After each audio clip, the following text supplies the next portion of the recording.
Hi, in this video I will talk about the Feast Surah and interpret the Surah. In the name of God, most gracious, most merciful. O you who believe, you shall fulfill your covenants. Permitted for you to eat are the livestock, except those specifically prohibited herein. You shall not permit hunting throughout Hajj pilgrimage. God decrees whatever He wills. So they interpret as hunting and the cutting of plants during the pilgrimage for the conservation of natural resources, with thousands of pilgrims converging on Mecca. If hunting were permitted, the land will quickly be stripped of its natural resources. Animal offerings are made of part of the pilgrimage to provide for the converging pilgrims as well as the local population, and to replenish any deleted supplies. So this is his interpretation. But so there is a rule here, but so this is from God, but this is the interpretation of the verse. It might be the case because the ecosystem of that land is also important to make them feel calm. Like if the structure is not good, it's not good for people who stay there. So another thing is that, and also there may be reasons related to aggression. So for example, God asked them not to cut their hair.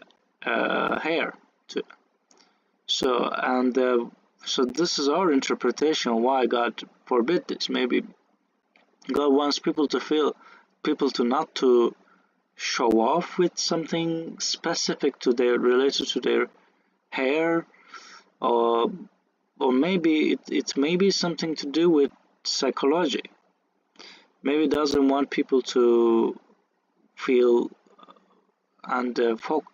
like hurting and cutting something and cutting animals. Like it has something to do with maybe wild. It has wild feeling, and subconsciously wild, and it makes people feel they're doing something bad. And hunting is something like that, and that's why possibly God is telling people to mention God's name before sacrificing the animal. So and that supposed to be Hajj pilgrimage, supposed to be a big meeting, as mentioned in the Quran, and it was a successful indeed, at least for a while. So we should, from the Quran, we should know that if something is mentioned, it is happening and it becomes really important event. So it proves the book is giving solid advices, whether they believe it correctly or not. The Hajj pilgrimage is, so maybe before the Quran they're doing the same rituals, but after the Hajj there's some update coming, and this, according to this update, believers change their belief. So that's why it is very important, and it is helping those people, and they come together, they gather, and it's a success.